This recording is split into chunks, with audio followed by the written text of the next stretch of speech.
Hi everybody, welcome to video 6 of my investing series. My name is John Su. I'm the owner of Imperial Investments. Today's topic is about how diversity can actually hurt your portfolio.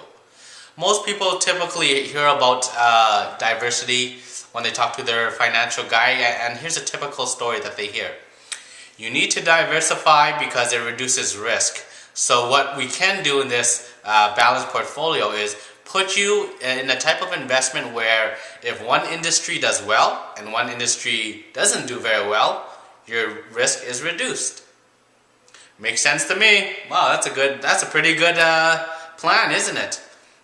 But one thing I think a lot of people fail to mention is, remember, risk versus reward are directly related to each other.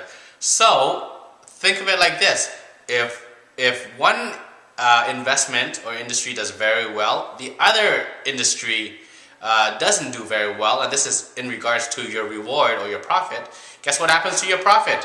The exact same thing that happens to your risk.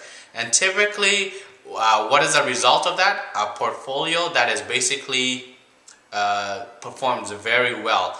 The effectiveness of reducing risk has also neutralized the profit. So what do you typically end up with? A crappy return. Doesn't sound like a good deal to me. So when you hear people talk about diversity, on surface level it does make sense, but always remember, risk and reward are directly related. And I'm not saying go out and do a crazy investment and you shoot for the stars, but really think about how to effectively diversify. So first, I should have said this earlier, but I shall say it now because it's never too late for a legal disclaimer. Everything I say is my personal opinion. I am not a certified financial planner, I'm not a tax accountant, nor am I a lawyer. So everything that I'm saying is my personal opinion and should be taken as that. It is not professional advice, and if you're looking for professional advice, please find the certain professional that is certified to give you professional advice. What I'm saying is my personal experience based on what I've seen out in the world. So how do you effectively diversify? That's probably what you're wondering. And I really like to share with you how I've learned to personally effectively diversify. And it was from, I guess, somebody really well known in the real estate investing industry throughout RAIN. His name is Greg Hadstrit. And I've heard in one of his CDs, he talks about diversification and how he diversifies. And his mindset for diversification is this: pick one industry that does very well, and for him it was real estate. And within that one performing industry that does very well, diversify among assets within that industry. So he said, pick different assets, different markets, different investment vehicles. So he said, pick one industry, does very well, and diversify within that one industry.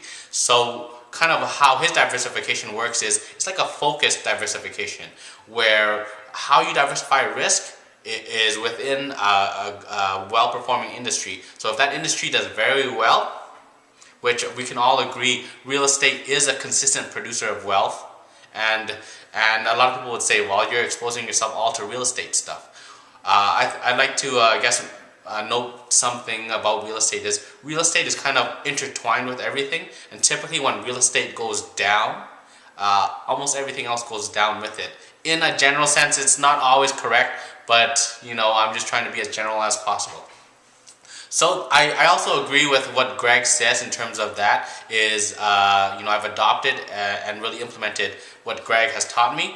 So I'd like to share with you my own personal insights about diversification, and bringing back my amazing diagram that, I really apologize for the sloppiness of the printing, and I really want to say, if you think my printing is sloppy, you don't even want to see my handwriting because I can't even read it sometimes.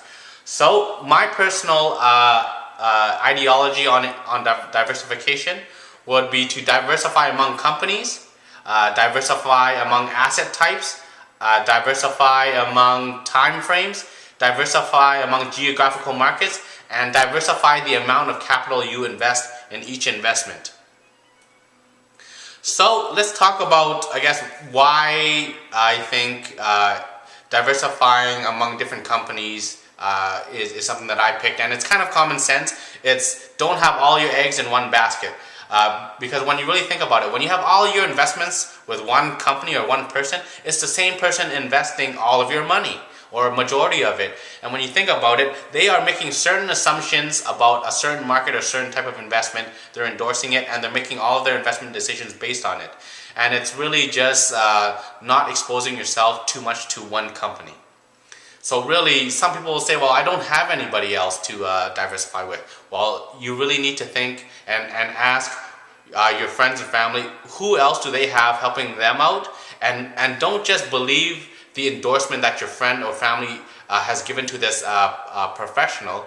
Make sure he proves to you that he is an expert. Because the last thing you want to do is invest on somebody else's endorsement when you don't know for yourself. And I'd really say, take my 3 questions that I've mentioned in prior videos, and if you've missed it, go to my blog, you'll find it.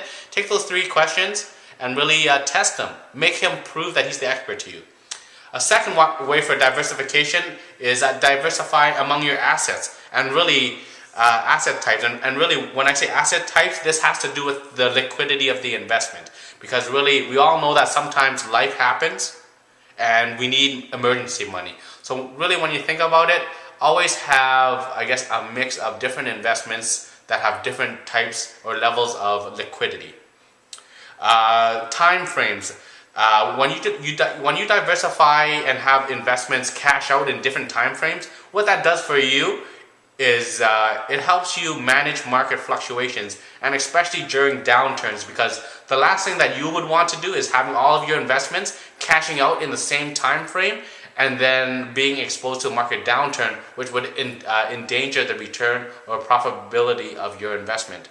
Hence, I would say different time frames.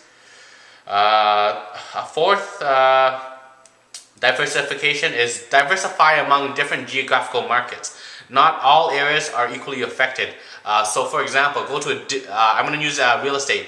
You go to a different neighborhood. Different neighborhoods have different prices. Not all neighborhoods are affected equally. Go to different cities, different provinces, different countries. Be exposed to different industries, different market fluctuations. And it's just really about mixing it up in different markets. And go with different amounts of capital. And what I mean by that is putting less money in higher profit potential investments and putting more money in lower profit potential investments. What do I mean by that? So I guess I like to use my diagram to explain that. Take this square as profit earned by investing capital, which is in the green, with profit potential, which is in the pink.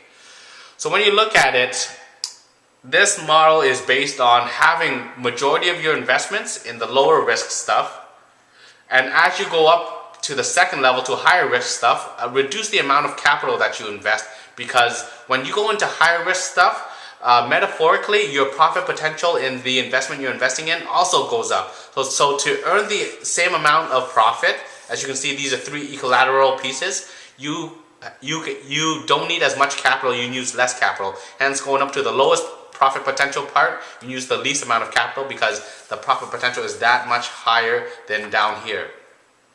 And really, the benefit of doing this is having the right amount of money put into the right type of risk, level of risk investment. And it's just understanding the higher the risk of the investment, the higher the profit potential also. Hence, putting less money and exposing less capital to that risk. So diversifying the amounts of capital in this investment.